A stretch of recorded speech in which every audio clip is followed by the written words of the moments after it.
There are questions? Last class you had this bosonization and bosonic with Y and zero mode corresponds to some momentum. Yes. What is that momentum doing actually? Is it discrete? You said it's some root. Yeah, it's discrete. So it just takes value on a lattice. It's value on a lattice. Yeah. So then all these binorial representations, all these. Yeah, so they come just from the lattice vector, right? So given the momentum, you have this alpha prime p square by 4 contribution, right? But only on the right moving sector because it's only right moving. So the rule is that now you have this alpha prime p square by 4. You apply all the oscillators of y, right? And of course the usual alpha tilde, right? And alpha, and that gives the spectrum. Some points in this lattice rotate under themselves in some. Just like this alpha in this. Yeah, so of course E8 times E8 or SO32 will have action on this, right? Yeah. Oh, which will rotate these vectors. Right? Yeah. So so because this is the root lattice of that symmetry, right? Yeah. So that's why in this formalism, the invariance under 8 times 8 is manifest, because that root lattice admits an action of 8 times 8, right? Because you don't have to include separate NS and Ramon sector, and only after you combining them you see the full 8, right? In the fermionic version. Spin 32 or Z2. Yeah, that's the second one, right? So there are two lattices which give modular invariant results. One is this 8 times 8. Exactly, that is related to 8 cross 8 heterotic string theory. Other lattice is spin 32 mod Z2, right? That's the SO32, right? So spin 32 mod Z2 basically is the SO32 weight lattice with some weight vectors removed, right? Because vector representation and the spinor, one of the spinor representations is removed, right? That's the GSO projection.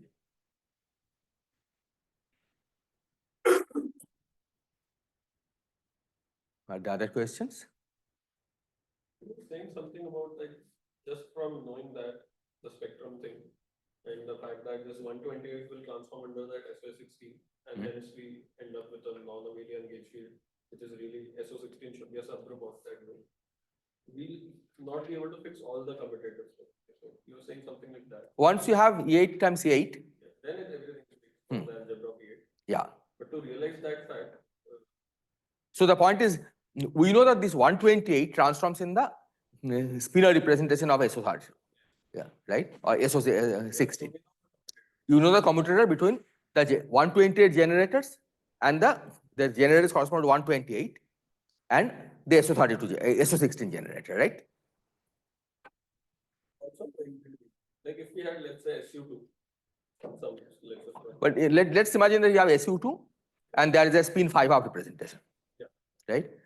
The commutator between two spin 5-half operators is not a linear, in general, even a linear combination of the SU2 generators, right?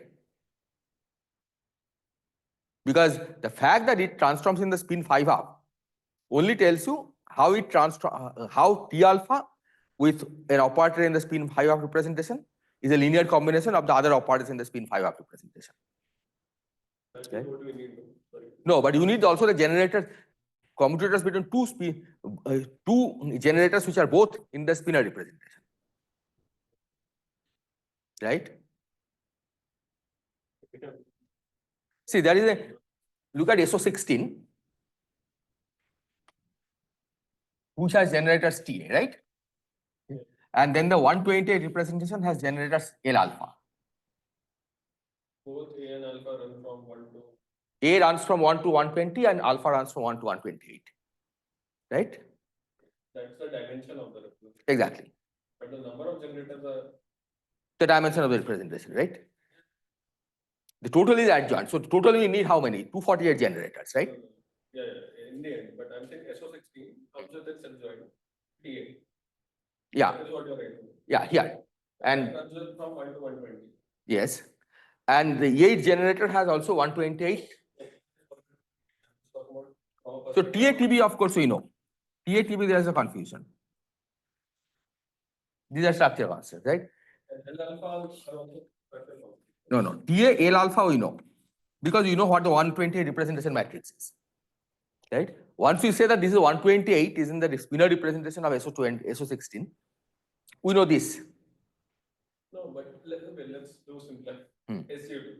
Yes, I can write fundamental of SU2 or I can write spin 1 or anything. yes, Let's say the spin 1 matrices, J1, JSV, whatever, J1, J2, J3.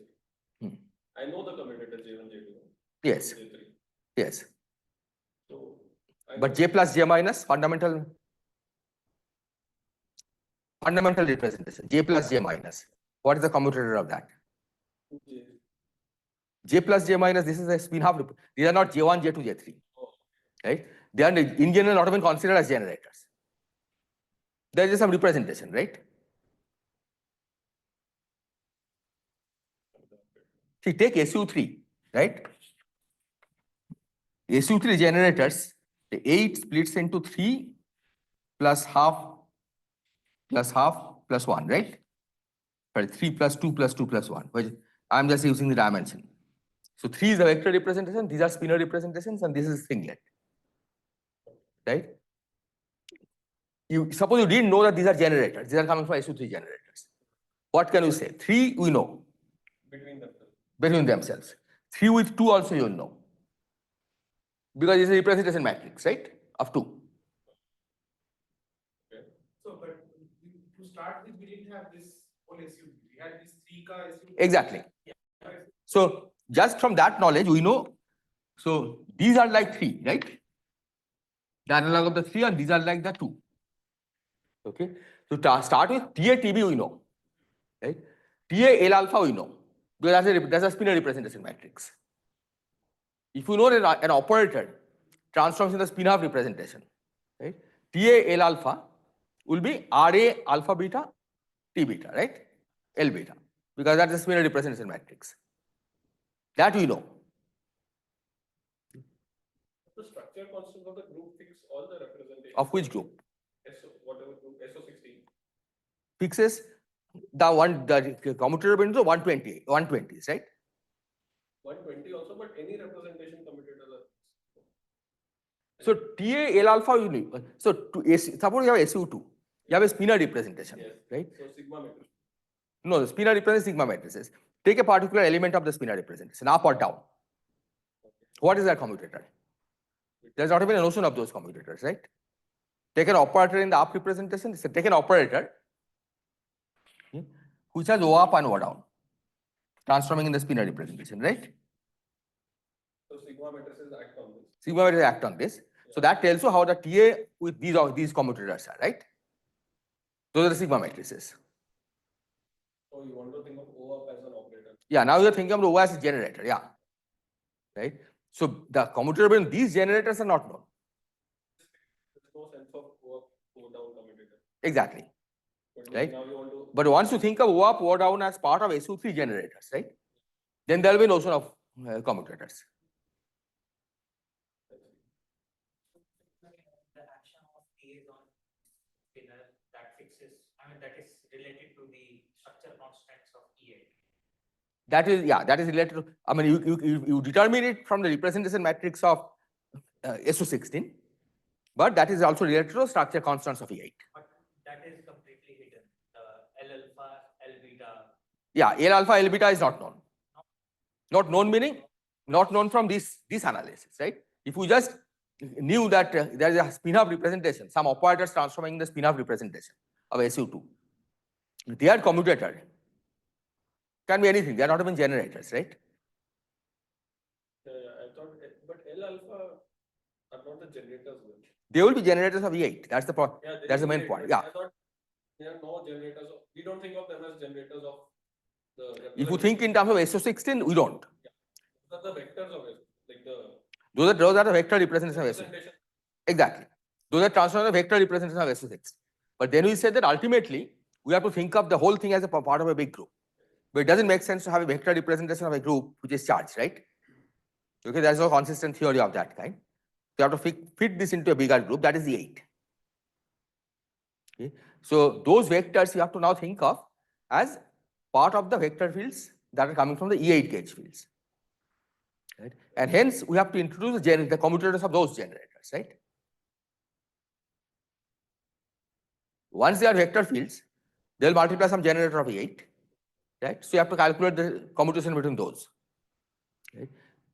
The part of the commutator which involves TA with L alpha, that is determined just by knowing how 128 transforms under SO16. Right? Let's say if you take an SO3 generator, right? This two, how it transforms, what the commutator of these two with the SO2 generator is. For that, you don't need to know that it's coming from SO3. Right? These are Pauli matrices. Right? Commutator of this with TA will be given by sigma alpha beta times T beta, or sigma alpha beta times L beta. But at this stage, L alpha, L beta has no meaning, right? It's something. It doesn't have a meaning interpretation as generator. Once you know that these operators that you are considering are actually coming from the SO3 generators, then it becomes important to know what the commutator of this is, right? Because that has to fit inside SO3 generator. That fact is not visible from what we have done so far, right? Once you start including interactions, it will be visible, right? Because once you take the 3-gluon vortex, right, which is where the 3-gluon involves not only the external, the SO16, these 120s, but also 128s, 3-point function, right, of the vector fields, 2 of which are in 120 representation, 1 of which is in the 120 representation. Okay? That will know the structure constants of E8. So by studying that also, you can figure out that it is E8.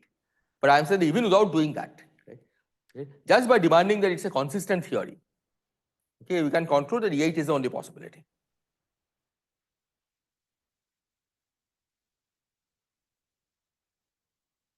Is this point clear? Okay. So this 3-point function will tell you exactly what the group is. Okay. But suppose you didn't know the 3-point function, you are just calculating the spectrum. Okay. At the level of the spectrum itself, right, you know that if the theory has to make such an interacting theory, it better be part of a bigger gauge group. Okay, and the only gauge group that can accommodate this is E8. Okay, and hence the gauge group must be E8. That's an indirect inference from just by assuming that the interacting theory is consistent. Okay. You could say that, okay, the free theory makes sense, interacting theory is not consistent. Then of course you can have vector fields in any representation of the gauge group, right? Because at the level of the free theory, okay, you're not introducing any interaction.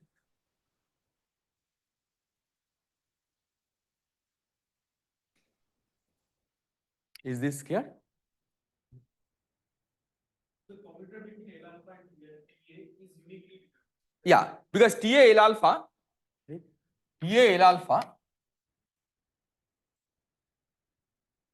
this is RA alpha beta T beta, sorry, L beta, where RA is the representation matrix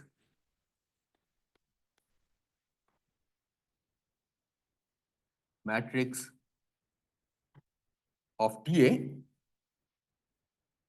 in 128 representation.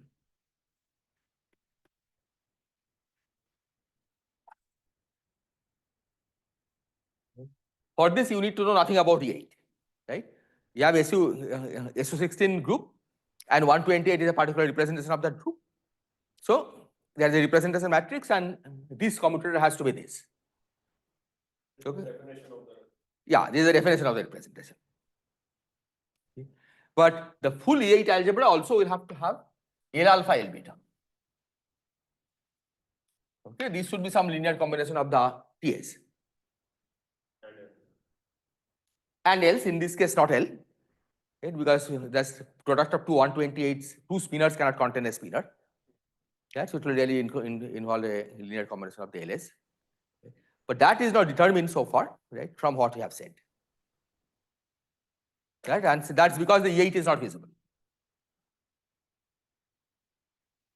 But once you use the E8 representation matrix, then of course you know what this is.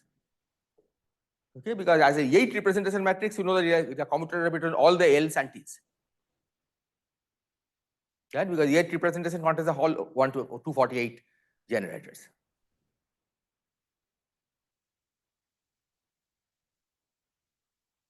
Is this clear? So, if you use the bosonic description, then the 3-point functions will involve the momentum conserving delta function, right? There are three points on the lattice, because the momentum lattice, and the sum should vanish. And that momentum conserving delta function will basically give all the structure functions. Okay, and that will be manifestly invariant under E8 because the lattice has E8 invariance.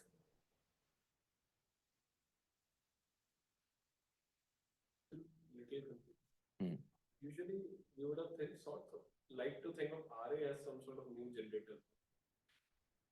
RA as no, not if you have electron in SU2 gauge theory, electron, say up electron and down electron, right? Yeah. Then those are not new generators. These are representations of generators. At that level, I agree. I'm just saying the statement. Only after you know that this is part of a vector field, and hence the gauge group has to be enhanced, right? Then you have to think of these L alphas as new generators. RAs are just numbers, right? L alphas, right? You have to. We would like to think of the L alphas as new generators only because we know that these are associated vector fields. If we got some scalars associated with L alpha, right, in the 128 representation. Alphas are like vectors. In some representations, they are a vector, right? 128 dimensional vector, yes. Yes. Now I want to promote that to an operator. To something that will act on some other vectors. Yeah, exactly. Whereas TAs were already some sort of generators. TAs, no, TAs, yeah, TAs are generators. TAs are vector fields, these are vector fields. Right? Yeah, I'm just saying formally, suppose I work with matrices, not complicate my life. Yes. Take TA to be a 120 cross 120 dimensional matrix. In some, like for SU3, I could have taken yes. Yeah. For that join. And this commutator by itself does not make sense, right? I have to TA with L alpha. No, it doesn't. Yeah, I have to define appropriately some matrices to multiply and do this. Sort of yeah, it's not a matrix in that sense, right? As a yeah, if you think of the E8 matrix, This is the transformation of what L alpha is. Exactly. Under some transformation of the SU3. Exactly. Because Yeah. we know it's in the spinner. Exactly. That I agree. That L alpha will go to the Yeah. So don't think of TAs as matrices. TAs are abstract objects, right? You can use adjoint representation. You can use the fundamental representation, anything that you like, right? Yeah, but now you want to embed SO16 in some other group.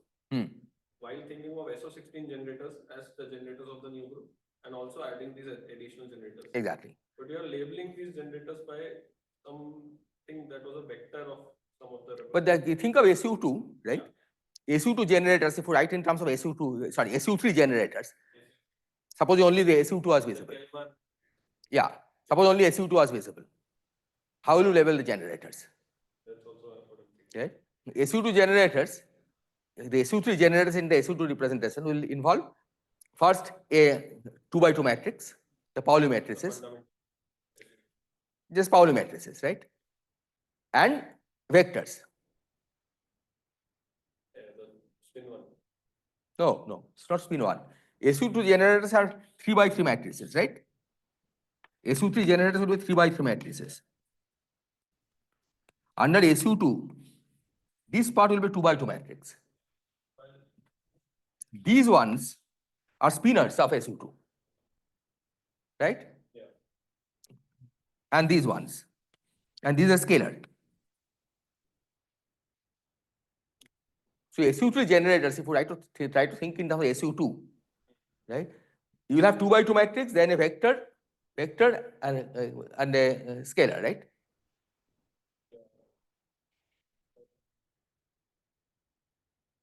That's exactly what is happening here.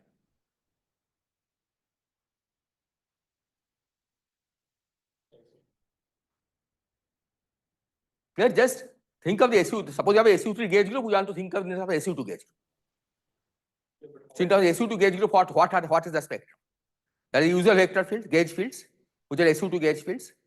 And then there will be how many more extra gauge fields? 5 extra gauge fields, right?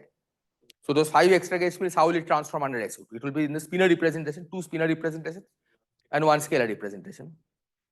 Can you give this analogy? Like you have a 228 dimensional matrix you're saying for the adjoint of E8. You have a 248 dimensional matrix.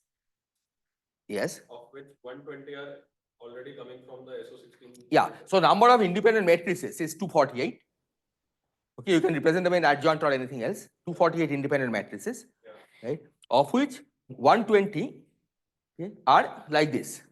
Yeah. Okay? And the 128 are like this. Not quite geometrical. Yeah, the one E8 is not a standard group, right? So you cannot think of this as a matrix with simple relation. You can use a representation of 8, but not every 248 by 248 matrix will be an 8 matrix. Can start with SU gauge theory. Yes.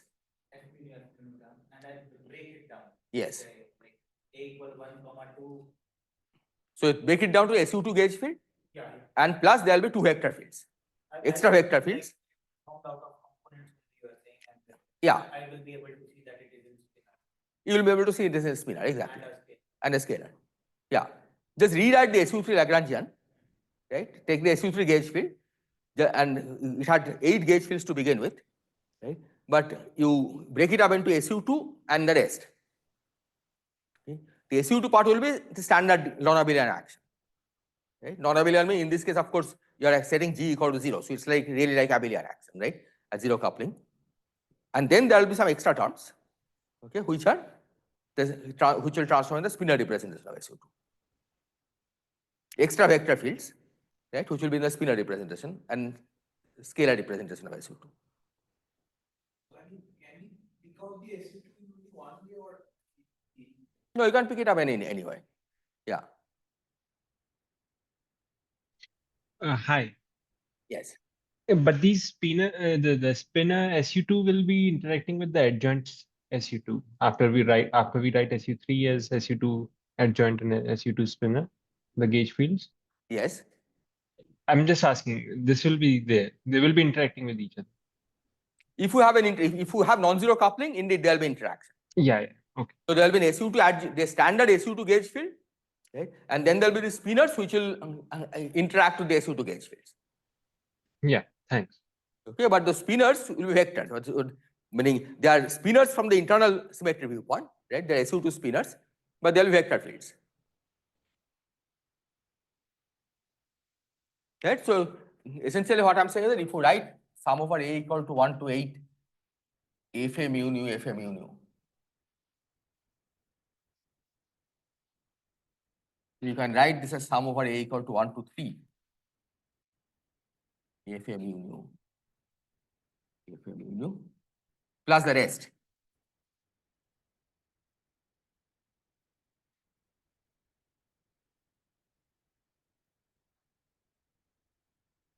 These are the SU2 gauge fields, right? These you can write to now try to see how this A index transform under SU2.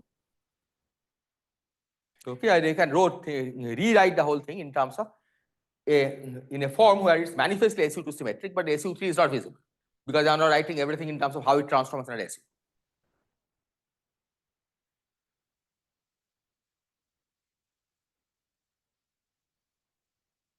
Is this clear? Right? This is what one does as standard spontaneous symmetry breaking. Right? That when a larger group breaks, you have to rewrite everything in terms of the unbroken gauge group. Right? And the vector fields of the larger gauge group, you have to now reinterpret this as some kind of vector transforming under the smaller gauge group, right? Which may become massive. But then it should have this structure. It should not mix the T alpha and TA alpha. Yes. The commutator became L beta. If there is also TA, then that is a problem. In that expression. Yeah. So what you should for sure is that TATB should be a linear combination of T only, right? And TL should also be a linear combination of L because L is an irreducible representation of SU2, right? That is the statement that the breaking splitting will happen to a subgroup.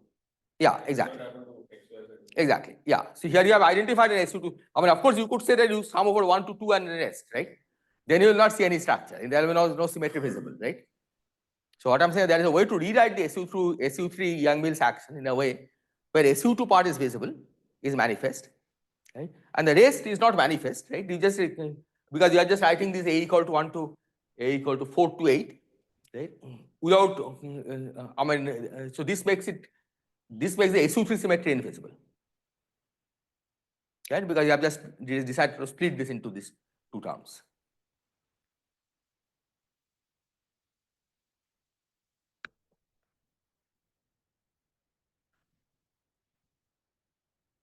Any other question?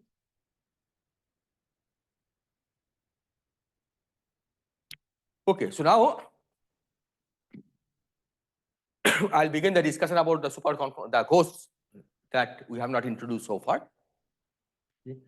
So superconformal ghosts, because so far we have been doing the analog of the old covariant quantization, and many of the things I said follows from unitarity, but I didn't indicate exactly how it comes. Okay, but once you introduce the BRST formalism, okay, then everything comes as in the case of bosonic string theory.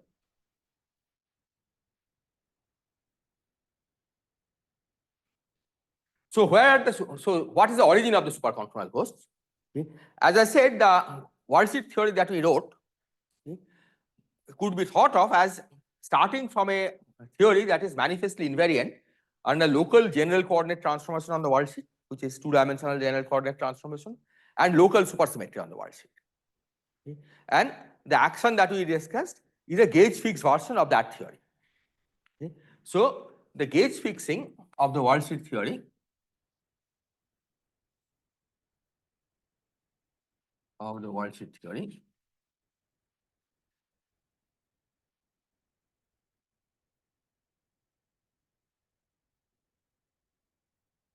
this sets gamma alpha beta equal to eta alpha beta and chi alpha plus to 0.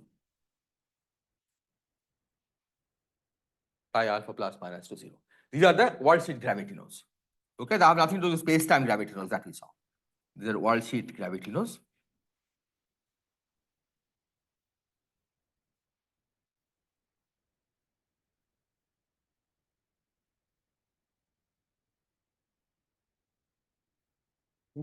So this is for type 2.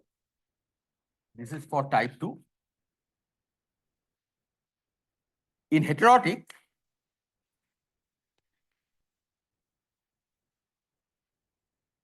it's chi alpha plus equal to 0.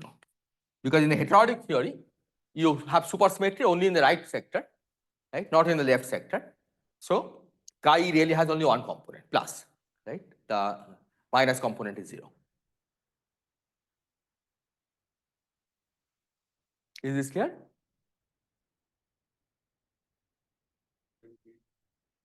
Yeah. So what I say is that in the way the theory that we are analyzing comes is by gauge fixing a worldsheet theory. And in this case, the worldsheet theory was to begin with invariant under both local general coordinate transformation on the worldsheet and local supersymmetry.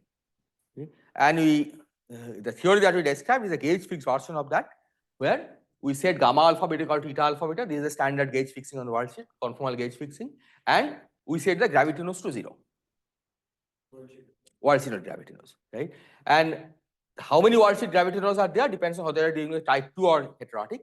In type 2, we have supersymmetry both in the left and the right sector. So we had a chi plus alpha and chi minus alpha. We both set both to 0. In the heterotic, we have only supersymmetry on the right sector. So we have only chi plus alpha and we set that equal to.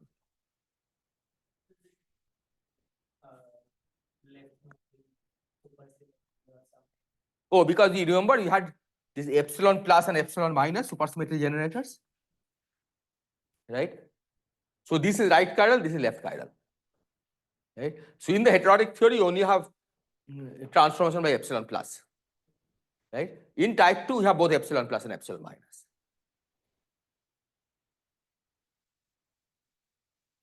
Is this clear? So we gauge fix diffeomorphisms, while And supersymmetry and super while. There are also a supersymmetric version of while. Okay. But the point is that in the heterotic theory, we have half the gauge fixing compared to type 2 theory.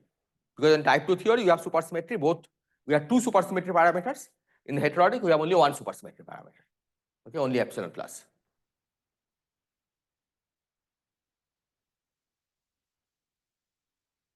Is this clear? Jyotirma is looking confused. Yeah. Yeah, there is an analog of light cone gauge fixing, but we will not go into. You set them to 0. Yeah. Yeah. So what is your confusion? Supersymmetry thing, I'm a bit confused about having only left moving or. Because, well, you should have, you could have complained before, right? Because these are two independent transformation parameters. There is epsilon plus 0 and 0 epsilon minus. Right? And we can have, I mean, in heterotic theory, right? We say that you have supersymmetry in the right sector, right? Which means you have half the supersymmetries compared to what you had in type 2, right? And that basically said that this is not there, right? Because in the left moving sector, it's like a bosonic string theory, right? Bosonic string theory has no supersymmetry on the world sheet, right? You have supersymmetry only on the right moving sector, right? Which basically means that out of these two parameters, epsilon plus and epsilon minus, one was not there. Like we see in the bosonic picture that we did, like chiral boson. There we had gotten this chiral boson kind of thing, but in like This is chiral fermion. This is much simpler. in the Nambu-Goto kind of action that we write for this, how will this supersymmetry look like? No, you don't start with Nambu-Goto. You start with the Polyakov, right? In the Polyakov, there's no square root or anything, right? So you have a standard worldsheet theory with worldsheet gravitino and worldsheet graviton. There we only put one gravity. Yeah, you put only one gravitino and there is only one supersymmetric transformation parameter. Okay, that's what it means. So typically, the gravitino is a two-component object, right? That's the you impose only the Majorana condition. If you impose the Majorana while condition, then the graviton becomes one-component object, and then the amount of supersymmetry it has also reduces. Supersymmetry transformation parameters also become Majorana while. Okay, so that's the sense in which you have only one of them. Is this clear? Okay, so what we are going to do is to discuss heterotic.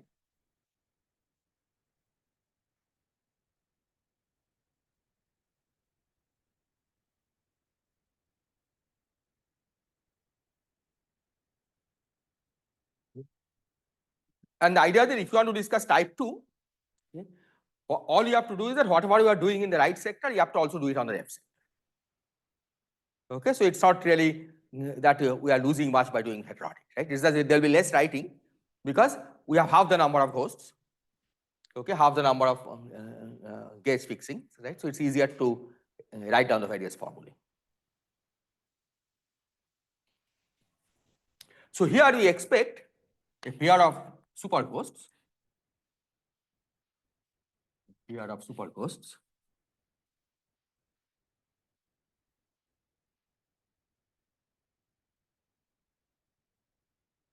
which are called beta gamma. Okay. So this is the analog of B.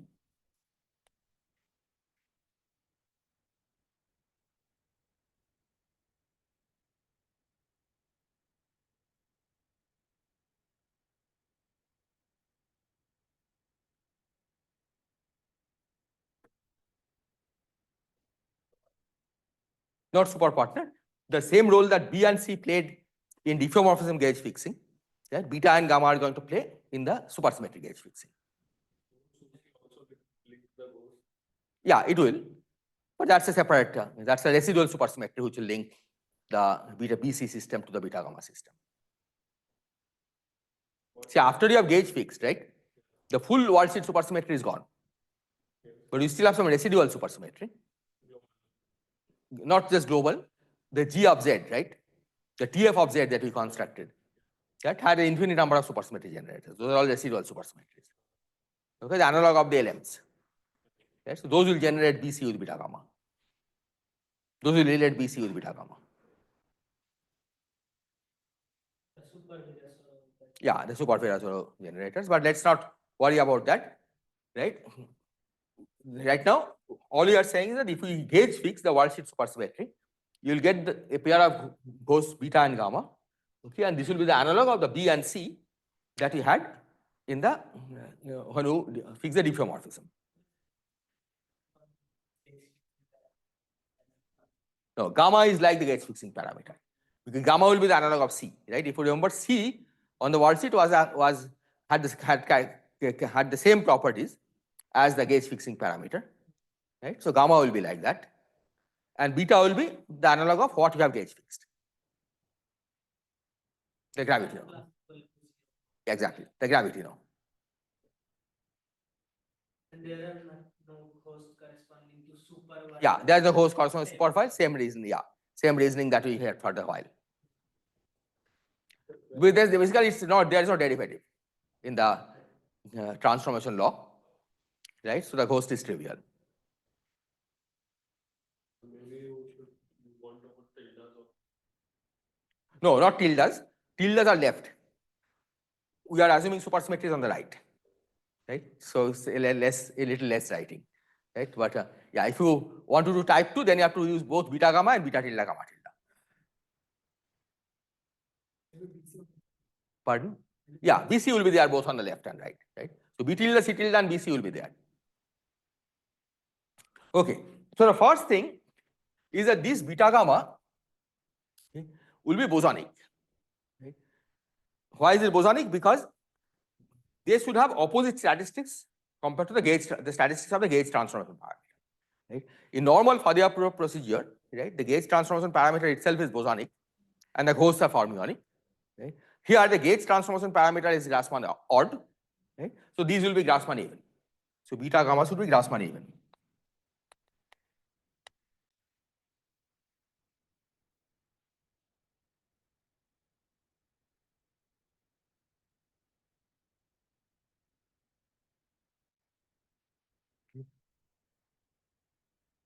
Next, let's try to figure out the conformal weight of gamma. Okay? And that is relatively simple because we know that gamma is will have the same kind of property as epsilon plus, right? The quantum numbers of gamma should match the quantum numbers of epsilon plus. Okay? So let's recall where epsilon plus appears, right? So if you remember, our transformation law had something like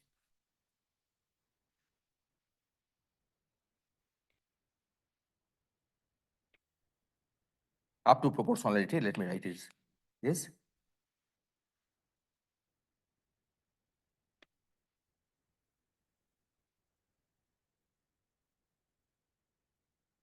Because here I have basically gone to the complex notation, right? So instead of U, I am using Z. Okay, I think when I wrote down the transformation law, I had epsilon plus del U epsilon, okay, but U becomes Z once you go to the complex notation. Z or W, whatever.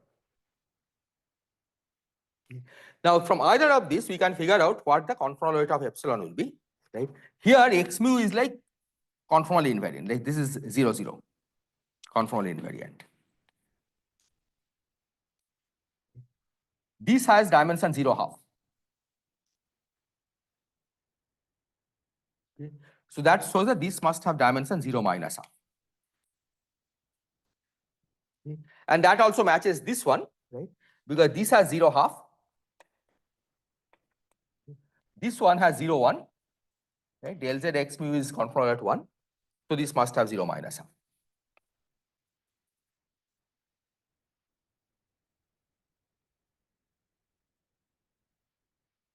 So the lesson is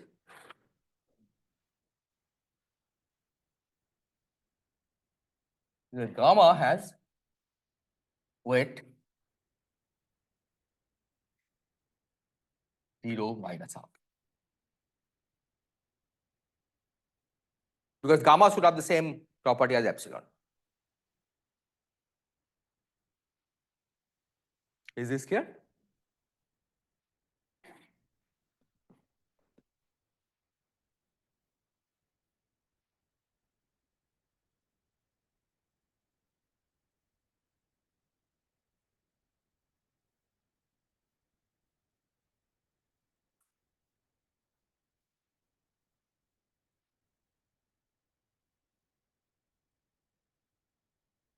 Now, residual supersymmetry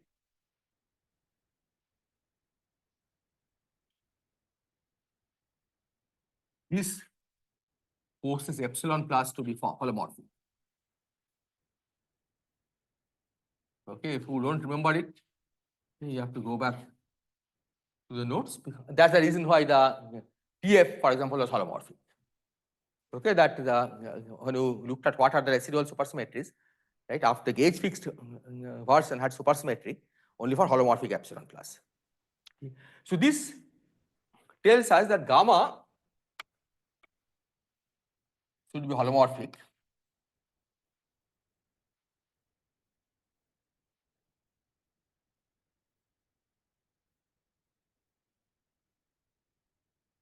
But this will be holomorphic as a consequence of equation of motion.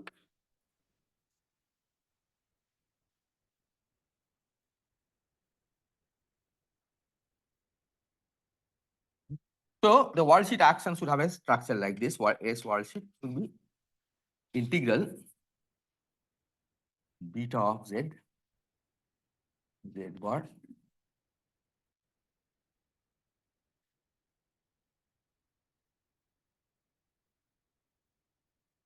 You can write it in terms of W, or you can write it in terms of the UV.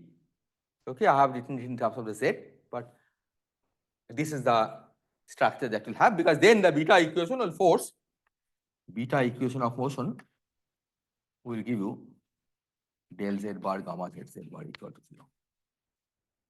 0. If you want to compare with what we had written earlier, right, we had something like this, integral du dv in the Lorentzian language. It will be integral du dv beta uv del v gamma uv, and this will force del v of gamma uv to be 0. Okay, what we are writing here is basically the complex version of this action. Okay, instead of UV language, I have gone to the complex coordinate system, right, by Euclidean continuation.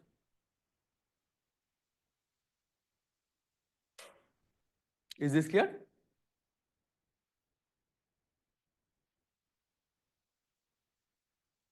Everybody is looking confused.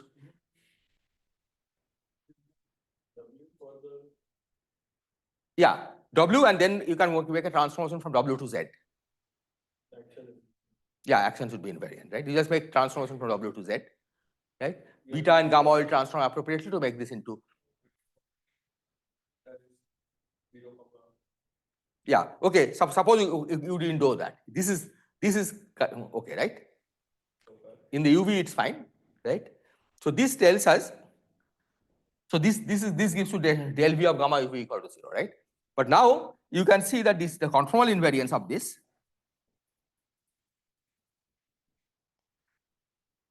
will tell us that beta has dimension 0, 3 half. Okay, because du dv, right? You have to the du, and so what is conformal transformation? U goes to f of u. This is a residual symmetry, right? G goes to v goes to g of v. Okay. So dv transforms, but that gets cancelled against this derivative. Okay, so the g dependence goes away. Beta gamma has to transform. Yeah, under u, exactly, right? So beta gamma has to transform. Gamma, we already know how it transforms. Right? Gamma has weight 0 half. So beta better have 0 minus half. So beta has to have weight 0 3 half, so that it cancels the transformation of u. Because if you don't want to go to the z coordinate system, you can see it in the UV coordinate system.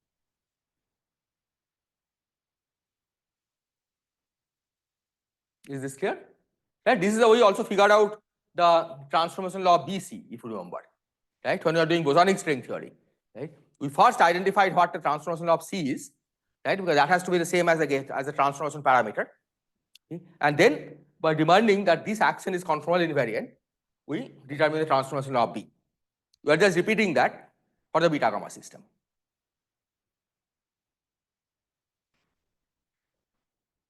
Okay?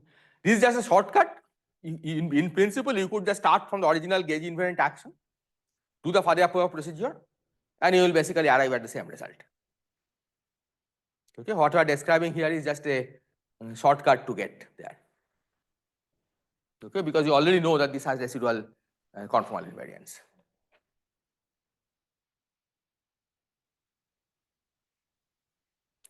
Are there questions?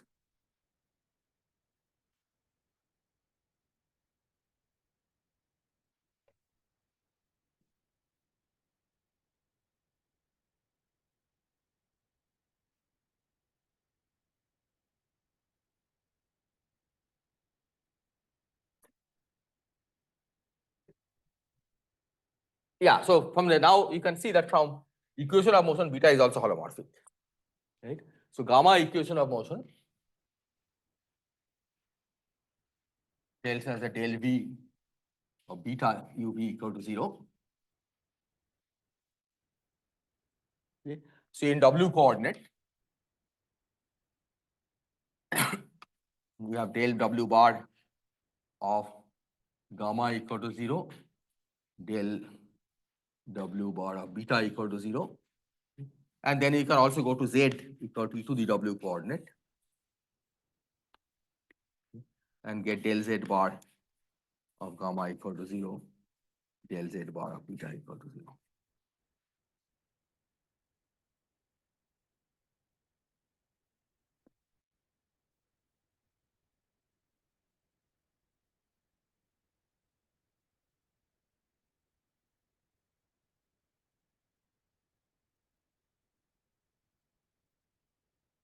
Is this clear?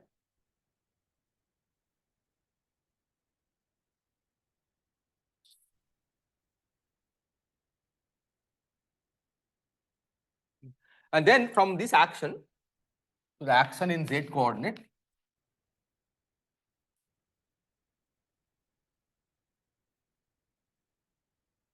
is integral d to Z beta del Z bar gamma.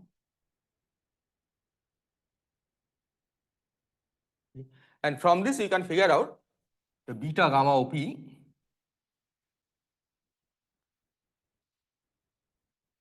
again there is a proportionality. This is 1 over Z minus W.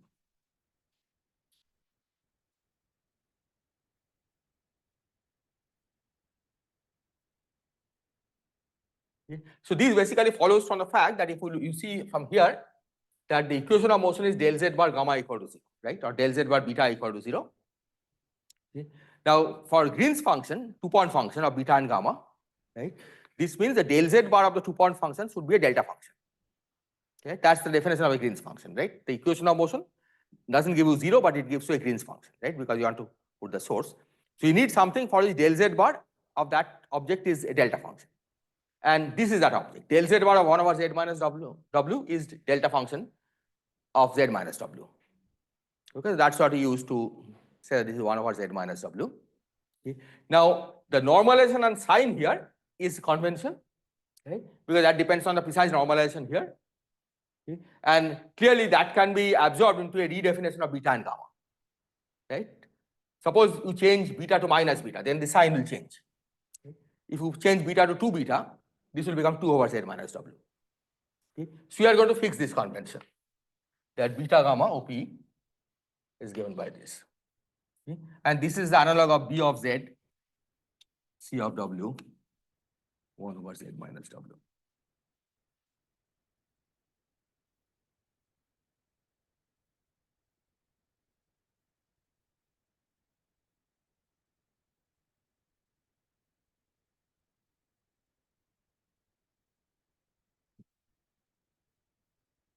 Are there questions?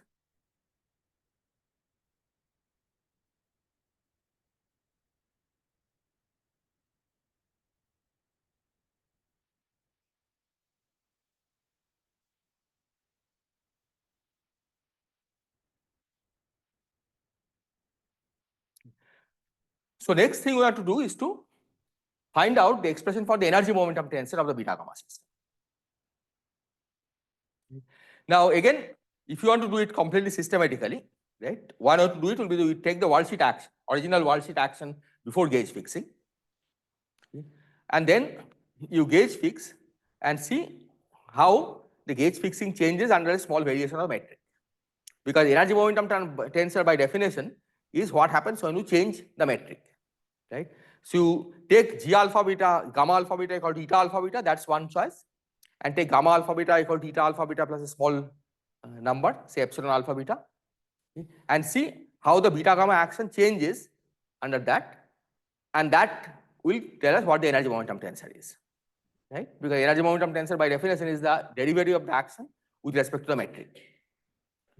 But we'll again try to use a shortcut to figure out what the beta gamma energy momentum tensor is. Okay. And that is to notice that this T beta gamma will have to have conformal dimension 2. Right? Energy momentum tensor always has conformal dimension 0, 2. Okay. So this has dimension 0, 2, weight 0, 2.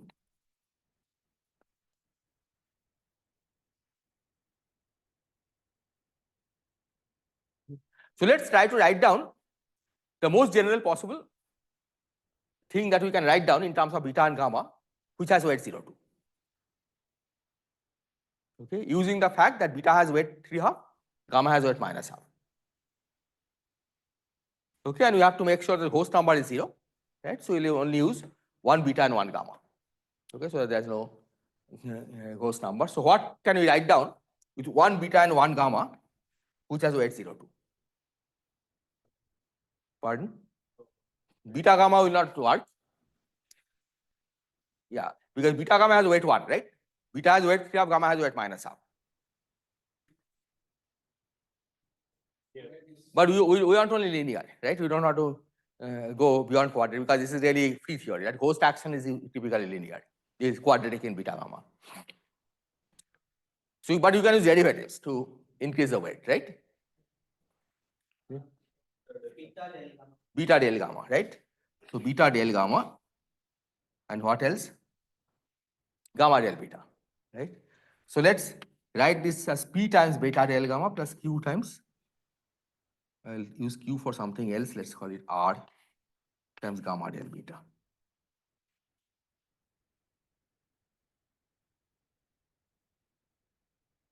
Okay? And we will try to figure out what P and Q are. So any suggestion how you can figure out what P and Q are?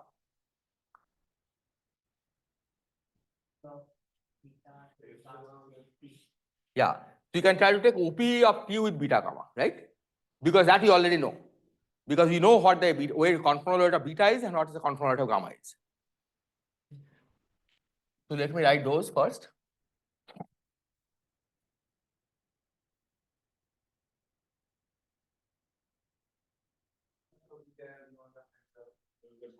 Yeah, but this is a TZZ, TZ bar, Z bar, right?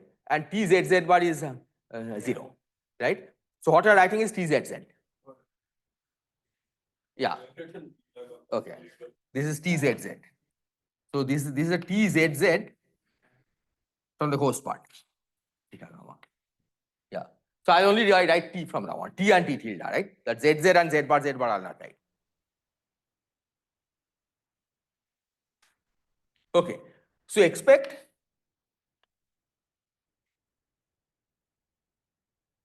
P beta gamma Z with beta of W should be equal to T half 1 over Z minus W square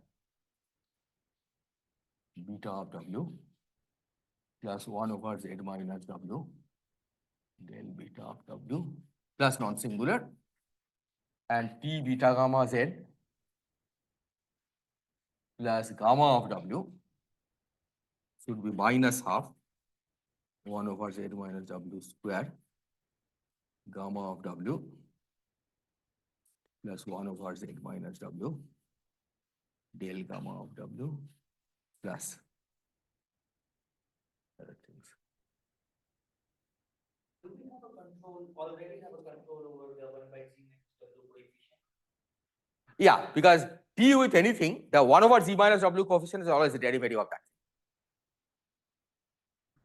We're just translation that coefficient 1 over z minus w, right, is L minus 1.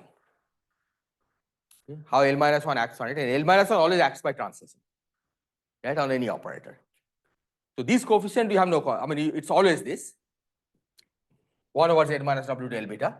This one is determined by the conformal weight. Then I guess that one OP is enough to fix both. Yeah, one OP is enough to fix both, then you can check the other for consistency.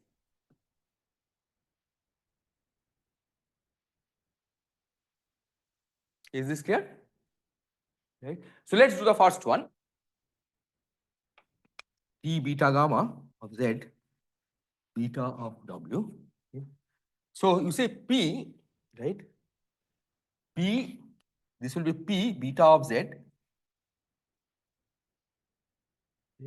And then del gamma of z beta of w. Right? So let's try to do that. So beta of z gamma of w is this. Okay. So this implies, let me write that OP here. Gamma of z beta of w. Any suggestion what it will be?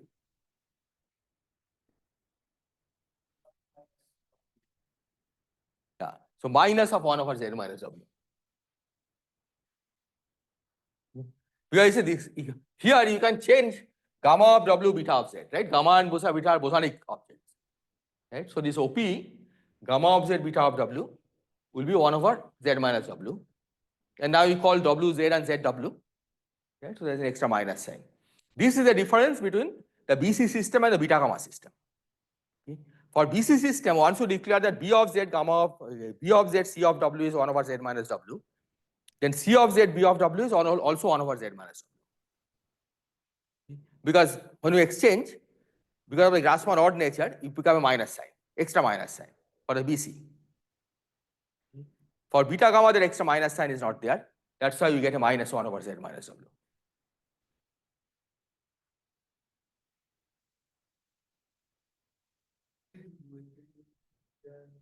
Okay. Okay. What did I do with it? So let me do it again. Okay.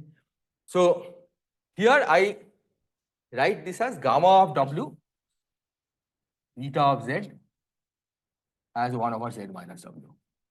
If we agree? Because OP is inside time ordering, right? So changing the order doesn't matter, and because they are just one even, we don't pick up any minus sign, right? In a time ordering. So now I'm just changing w to z, z to w.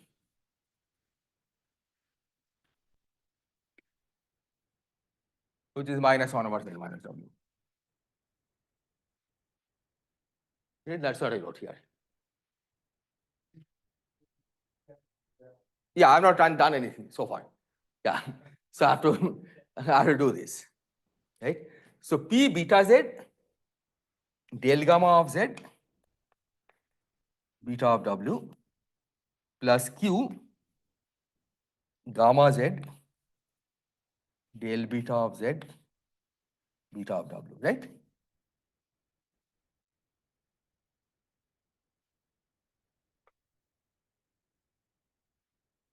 So this becomes P beta of z del gamma of z beta of w. You just have to differentiate, right? This one or here. So that gives you 1 over z minus w squared. Okay, because the minus sign gets cancelled. And then plus Q gamma of z I can bring to this side. So del beta of z and gamma of z beta of w is minus 1 over z.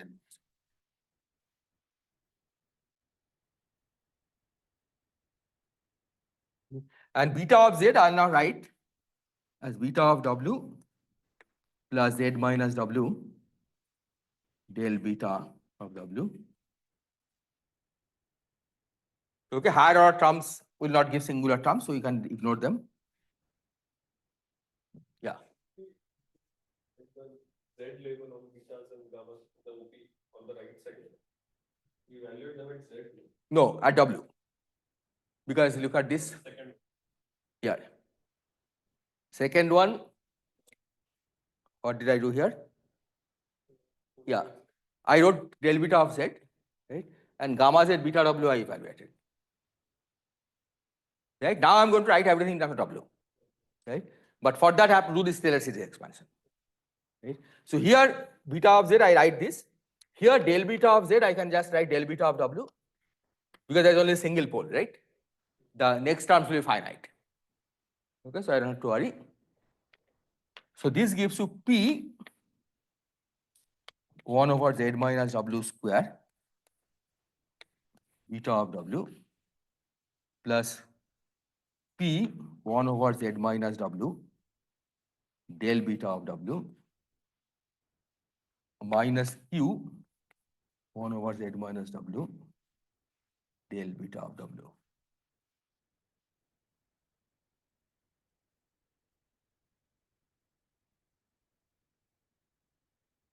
Okay. So if you now compare, you will see that P is 3/2, right? You see here, P should be 3/2 and P minus Q should be 1. So Q should be P minus 1, which is half.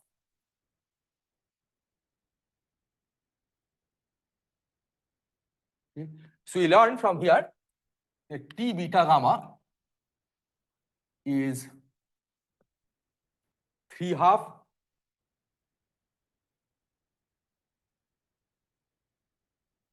beta del gamma minus half gamma del beta.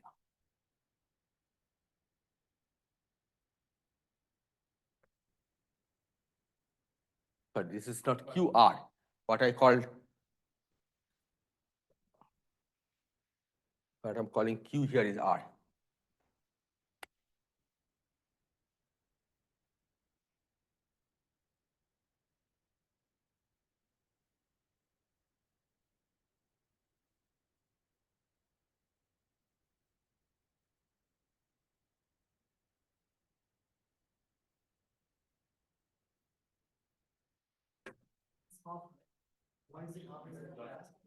R is half.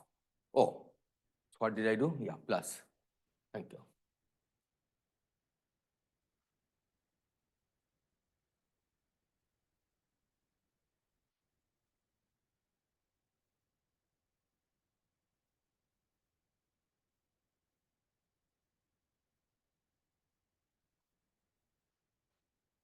Yeah.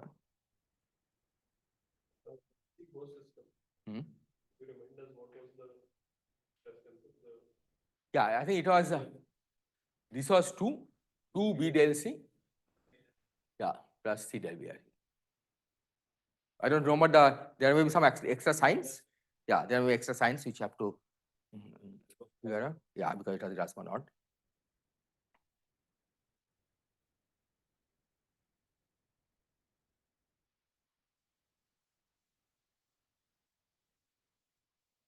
Is this clear? Okay, so some exercise I leave for you.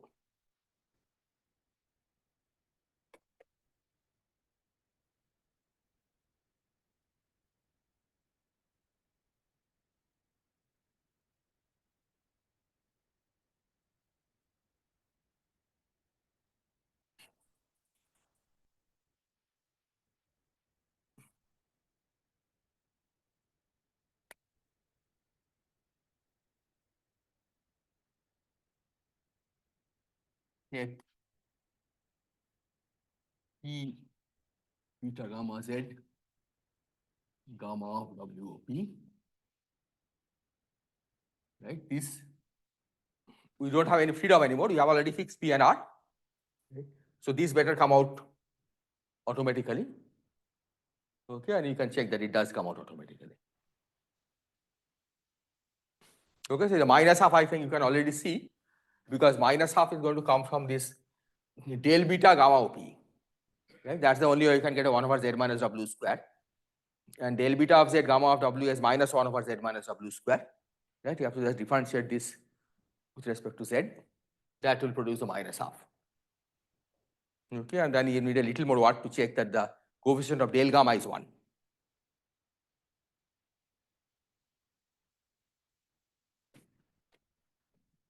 Then second exercise is to from P beta gamma of z, P beta gamma of w of P, check that the central charge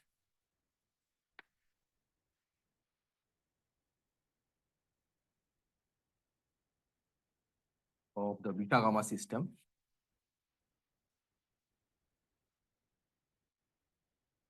is 11.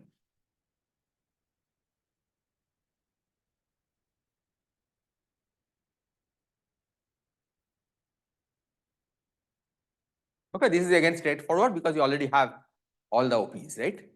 Because T is given in terms of beta, gamma, and the derivatives, and the gamma beta OP you already know. So you have to calculate the OP, pick up the 1 over z minus w to the 4th term in the OP, okay, and you will get this result, right? So this also shows the total central charge.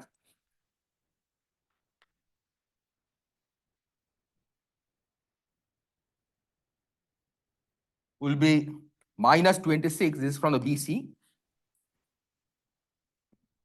plus 11 from beta gamma, plus 10, this is from X, and plus 5, this is from the psi mu's, because each fermion gives central charge half. So there are 10 fermions which give central charge 5, and this is indeed 0. So the total central charge cancels.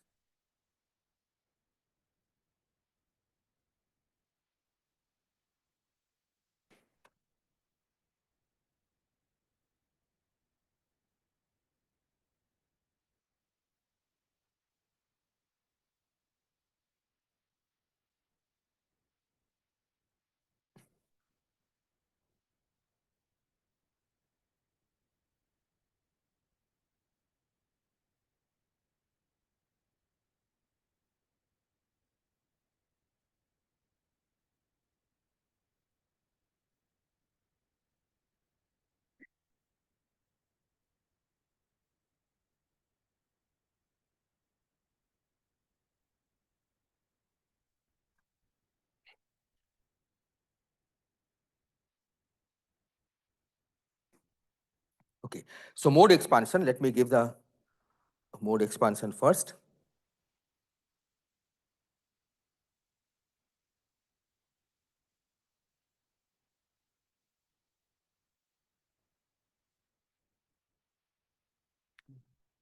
So the mode expansion.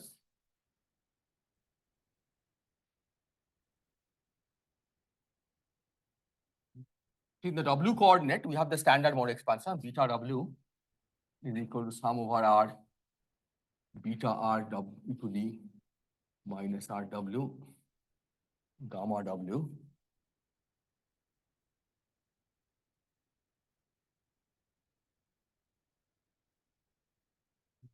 But now if you go to the Z coordinate, Z which is equal to the W, then beta Z will be dW dz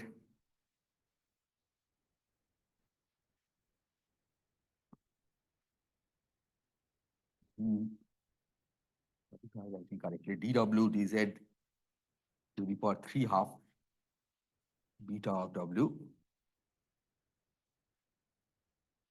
And this is given by sum over R, beta R, z to the minus R minus 3 by 2. Okay. This 3 half came because beta has conformed at 0, 3 half. Right? So when you go from a W coordinate to Z coordinate, you get this factor of dW dz to the 3 half. And this basically is a factor of Z to the minus 3 half, right? Because dW dz is 1 over Z. So you get a Z to the minus 3 half. So that's why this minus 3 half comes. Similarly, gamma of z, which is dw dz to the power minus half, gamma of w, this will be sum over r, gamma r z to the power minus r plus half.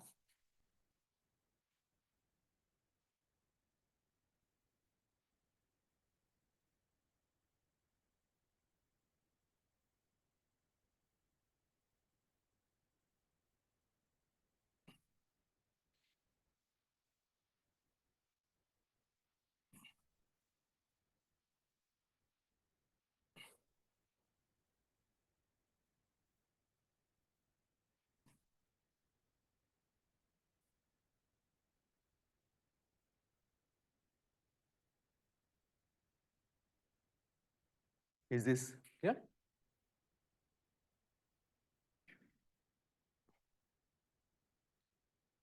Here are not integer only.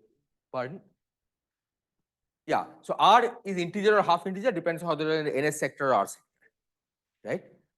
Because beta, gamma, because these are in one-to-one corresponds with epsilon, right? And epsilon is anti-periodic in the ns sector and periodic in the Ramond sector, right? So r will be half integer in the ns sector and integer in the Ramond sector. Let me write this. So r is z plus half in ns sector and it belongs to z in r sector.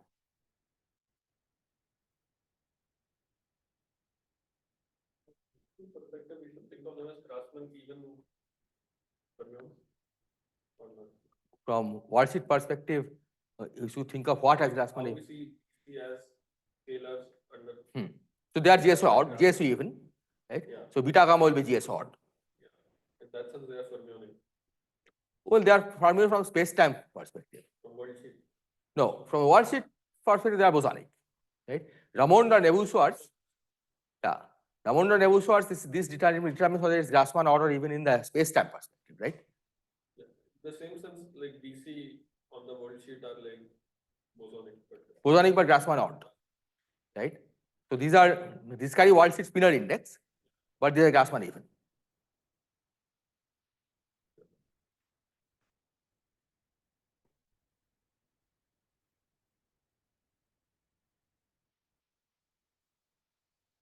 Can it happen that something with weight, integer weight, have periodic or anti-periodic beta? Because here, I mean, I'm seeing that these beta gamma had half integer weight, psi had half integer weight. That's why Yeah. So for holomorphic fields, this is what happens, right? If the field is not holomorphic, right, then there is really no general correlation, right? E to the I k dot x, for example, have fractional weight, right? On the left and right. For particular, yeah. So k can be varied, but these are always periodic on the worldsheet, right?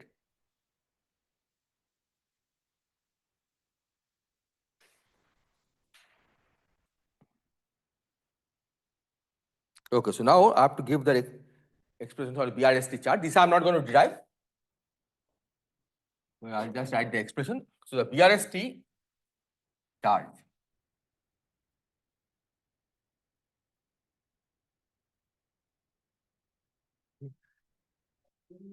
Like half integer model came, isn't it because that this psi in the world sheet had J2 symmetry?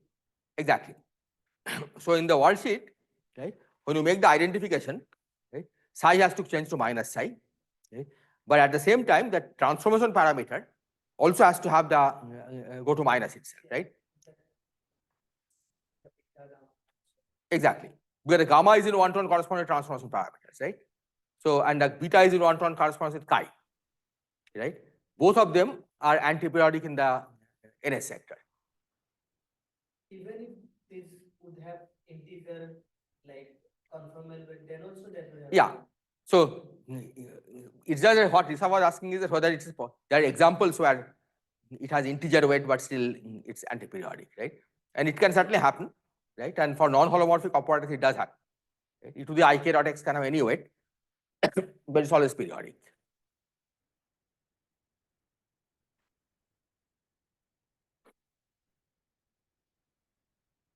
Okay, so BRST charge.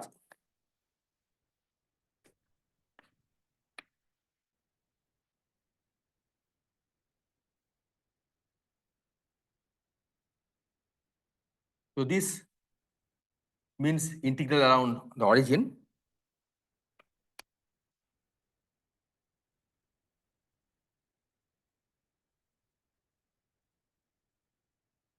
So JB tilde in this case is, this is in the left sector, right? So this is like the bosonic theory.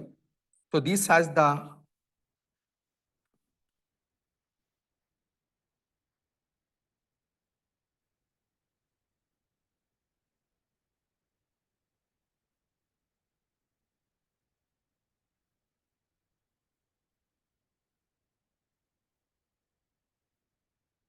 so this is the same as in bosonic theory.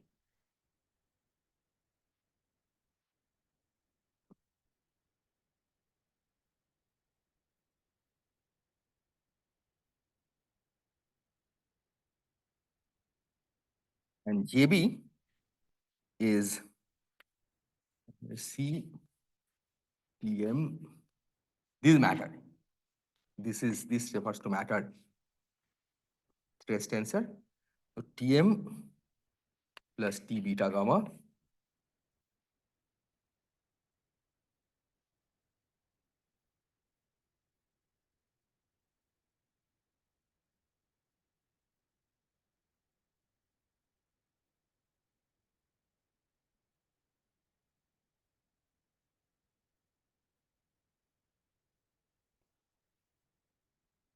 Okay, so let me explain how to interpret this.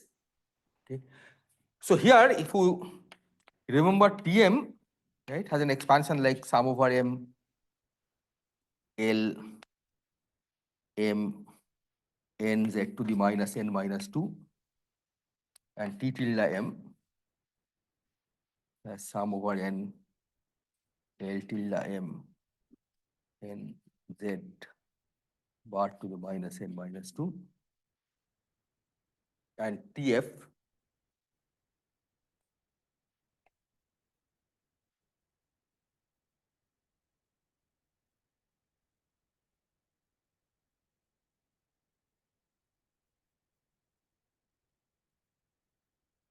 maybe I had put a M also here. I don't remember now if I put the M for matters. TF is basically the side LX, right, which we had earlier. T, yeah, this will carry an M. Thank you.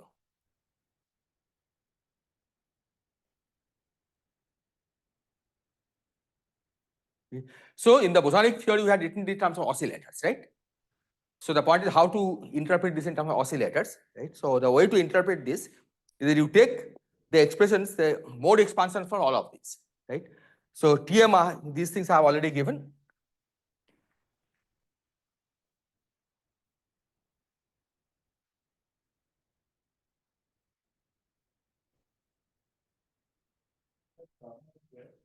Gamma square, yes. See, gamma gamma OP is non-singular, so gamma square is a well-defined operator. There is an ambiguity in defining gamma square. It's the limit of Z goes to W gamma Z gamma W.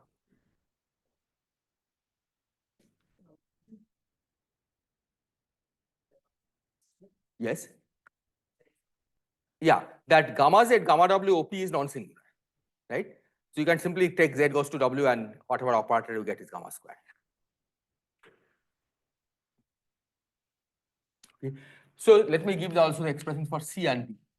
C is sum over N, Cn Z to the minus N plus 1. D of Z is sum over N, Bn.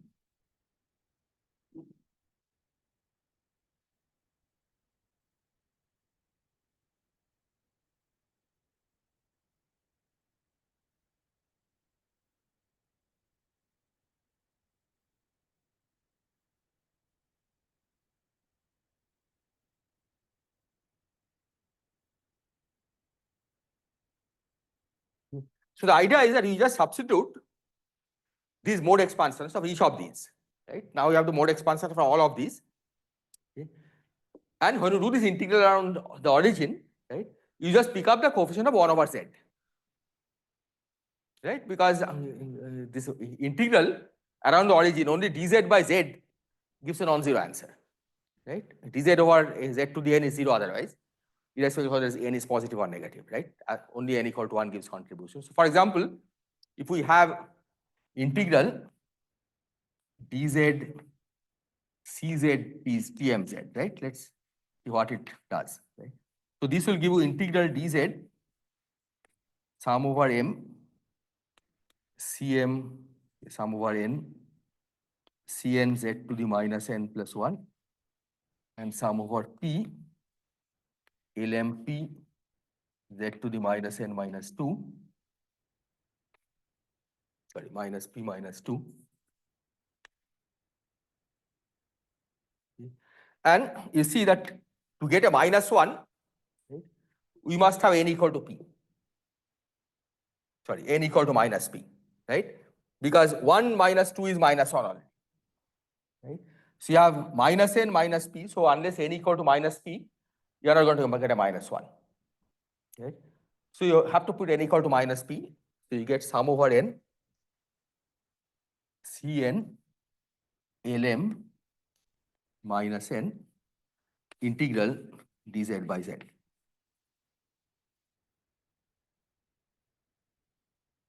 And this is, we declare this to be 1. So integral, let me, so this is a convention that I'm using. So this is integral, this symbol will already mean that the 1 over 2 pi I becomes integral dz. Okay, so this 1 over 2 pi I will be there in the definition of this contour integral, right? So that there is no extra 1 over 2 pi I that will pick up. So this is one of the terms in the BRST charge, right? And if you remember your expression for the BRST charge from the bosonic string theory, this was part of the BRST operator. Okay? But here you see that there are many more terms, okay, which you have to work out.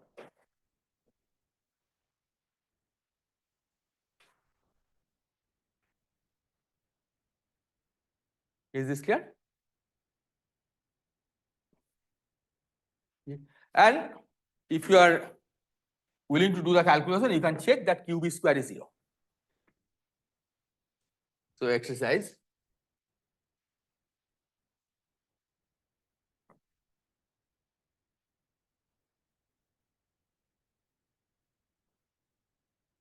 QB square equal to 0.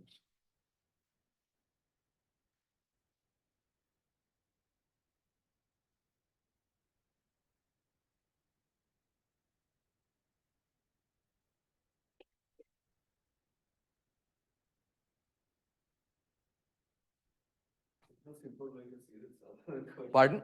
There's no simpler way to see this. Well, it's the simplest. You can either do it in some mode expansion, or you can try to work out the JB OP and JB tilde OP, right? And do the contour integration. That's easier, right? Yeah, I think maybe that's easier. Yeah. Extract 1 by theta. Yeah. 1 by z term, right? Put one of them at z equal to 0, say w equal to 0, and calculate the OP, and you have to pick up the 1 over z term.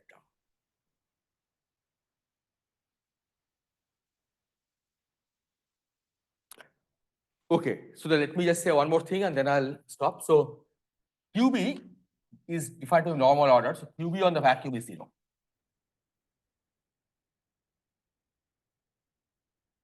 Okay. And one way to see this is by this contour integral. Okay. That if we take, so QB on the vacuum, right? The operator, this is the state interpretation. So what is the operator what is the operator description of this?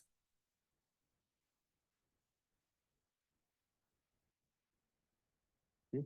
It basically says that integral JB of Z I0 plus integral JB bar of Z bar I0 to 0.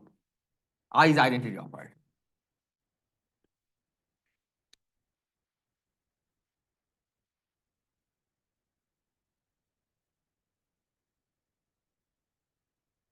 Okay. But if you put an identity operator here, there is really no OP between JB and identity. Right? Identity has no singularity with anything. Right? So from that argument, contour deformation argument, you can check that this is 0. But you can also explicitly write in terms of oscillators and check that it is 0. Right? Because you will really be using normal order definition.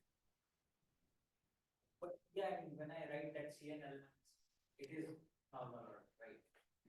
Yeah, CNL minus N, of course, is normal order. Right? But the BCC, you have to be a little careful to do normal ordering. Right? Because BC commutator is non-zero, anti-commutator is non-zero. Okay, I think I'll stop here and then continue next time. Don't think of this BC and beta gamma system coming from case fixing. Then can't we just write this like we have minus 26 handles are from BC plus 11 from them. Then X and phi we can take anything. We don't have any supersymmetry or anything. That same is also valid, isn't it? X and psi. No, you have to be able to construct the TF. Right? The TF needs supersymmetry in the Xi sector. But otherwise, you will not get Q square equal to 0. The TF algebra is important.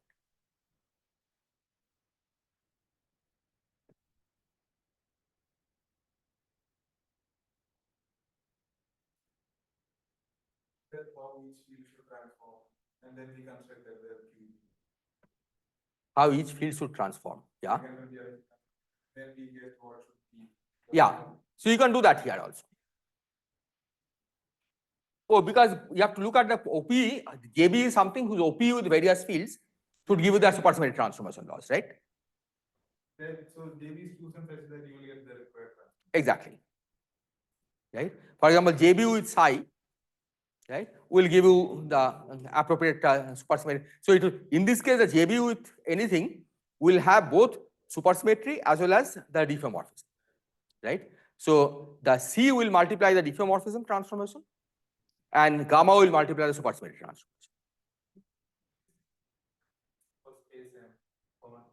No, you don't need superspace, right? Superspace is a convenient tool, but you don't have to use it. That, and we will not make use of superspace.